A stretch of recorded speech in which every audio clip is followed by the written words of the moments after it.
And my apologies, I did not get the lighting worked out that well today. I'm actually down here in the Washington D.C. area, visiting a friend, and then doing a little conference this afternoon. So great to have you joining me. And today is kind of a fun one. This was a question I was thinking about this weekend as we look at this reading, and it's the question: Are patience and faith the same thing? So the line we're looking at here is from Genesis 7, and it's it says, and those entering, a male and a female of all flesh, entered as God commanded him, and Jehovah closed it behind him, closed it behind Noah. So the context there, folks, is the story of Noah in the ark. Noah finally gets into the ark, door gets shut, family gets shut in, everybody gets shut in, and it just has this image of, boy, storms sometimes last. And and that's one of the beautiful parts, and really it's a little heartbreaking too, but I think it makes this story that much more poignant. This is not about like a tornado that goes ripping through, the damage is done, and we start cleaning up the next hour. This is about those storms in our life that we face that we know have long-term implications that are like onions that we just peel layer and layer off of because the storm is so challenging. And I imagine all of us have those kinds of storms too. Those storms where we are shut in, those storms where we feel trapped almost sorts in this journey. And the journey just takes us. The journey's going to take us where it wants to go. And I want to talk a little bit about like how incredibly critical patience is with all this. So that question, are patience and faith the same thing? I would offer to you that they are. The patience and faith are actually one and the same. And I talk about it a lot. I find it fascinating that the famous marriage passage from 1 Corinthians 13, the very first definition it gives for love is patient. And then it says love is kind. And it's just fascinating to me that it starts, number one on the list, is love is patient. In other words, love is patient, love is patience, patience is love. And how does that work? And how does that connect in with faith?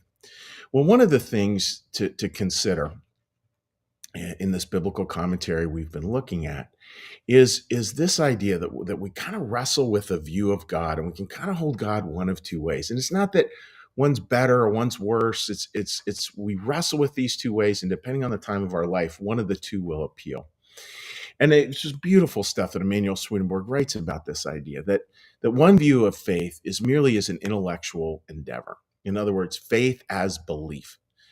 And if I have belief, that's a good thing.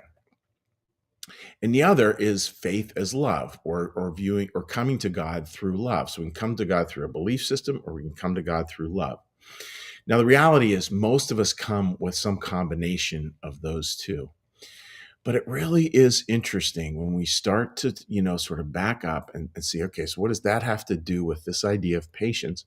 We start to back out of that a little bit. And it has a lot to do with this idea of patience, some of which we talked about on Friday.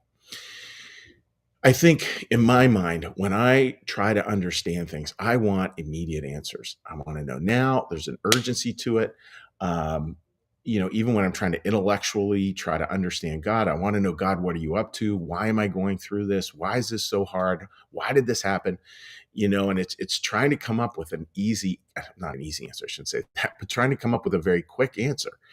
And it's in the mistaken belief that if somehow a quick answer presents itself, that all the struggle and suffering goes away. I don't think that's necessarily true, folks. Even if we do have an understanding around the storms of our lives, that may alleviate some of the suffering, but it's certainly not going to end the storm, and it's certainly not going to mean we are now home in any way, shape, or form. Though it is really tempting, and I think very human and very understanding, to want answers, to understand things. And let's flip that with love, like a view of God, beautiful definition in 1 John: God is love, and love is God. And that idea of love, and we talked about this on Friday, but it's really important. Love is able to hold on to all the nuances of life. And we talked about that a little bit on Sunday, if you got a chance to see the longer service. Love is really able to hold it all. And you think about it, folks, just your love, if you have children, your love for a child, is that love able to hold a lot of hard things that child has done or will do? Absolutely. As well as a lot of the blessed things that child will do.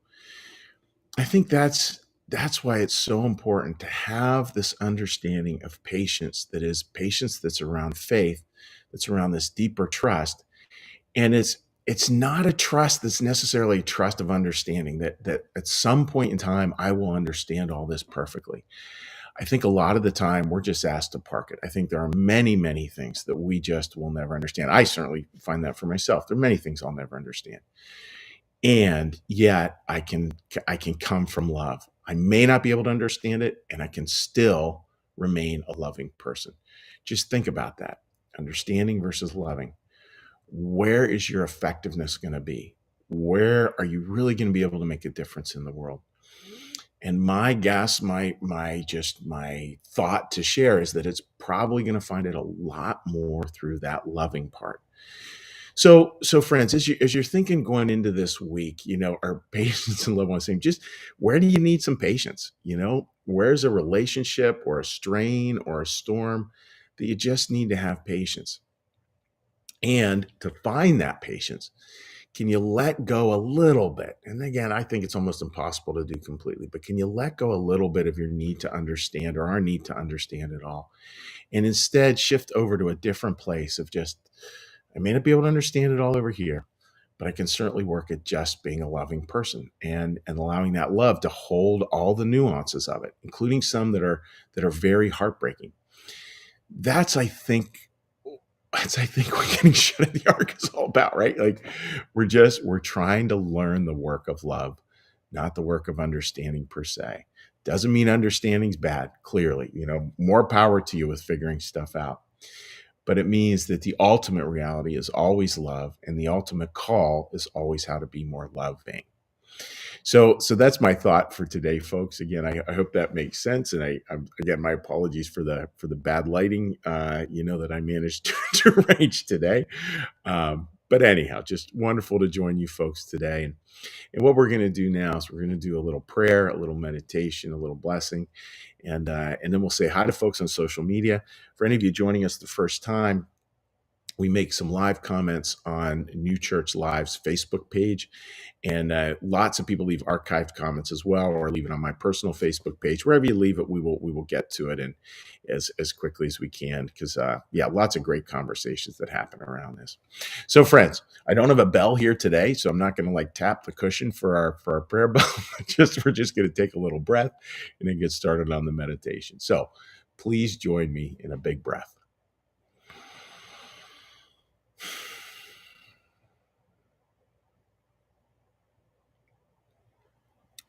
Be still and know that I am God.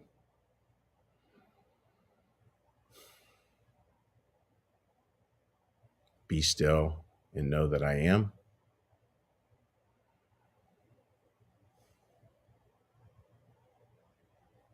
Be still and know that I.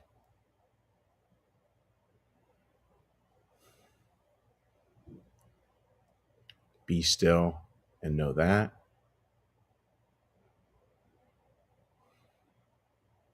Be still and know.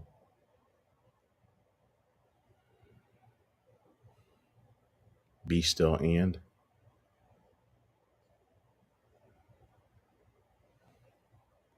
Be still.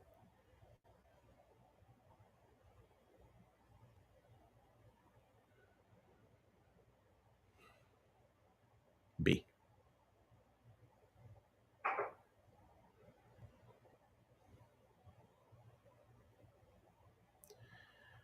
Our Father, who art in the heavens, hallowed be thy name. Thy kingdom come, thy will be done, as in heaven, so upon the earth. Give us this day our daily bread, and forgive us our debts, as we also forgive our debtors. And lead us not into temptation, but deliver us from evil. For thine is the kingdom, and the power, and the glory forever. Amen. May the Lord bless you and keep you. May the Lord make his face to shine upon you and be gracious unto you. May the Lord lift up his countenance upon you, bring you peace, bring you home. Amen. All right, dear friends. So let's do a quick look here, see if we have some comments here. All right, we got a handful of comments here. Let's take a look at what people have written here. All right, Teresa writes, good morning, and good morning to you, Teresa, out there in Pittsburgh, and we will be joining you out there shortly on our trip to Thanksgiving. And Martha, good morning to you, and I hope you're doing very well. Shannon writes, oh, this is such a great message this morning. For me, when I've been hurt, it's so difficult to shift from a place of love and gratitude. So this is a great reminder to be gentle and to allow myself to surrender little by little. And I think that really is how it works, Shannon. You know, it's just, there's a tenderness, right? And a line I've always loved is just the wisdom of tenderness. And there's the way tenderness and patience and just allowing it to shift little by little, you know, God's time, not ours, seems to be a pretty darn effective way to go about it. So friends, I'm wishing you all the best. I hope you have a great day. And we'll chat again soon. I will see you all tomorrow morning. Bye-bye.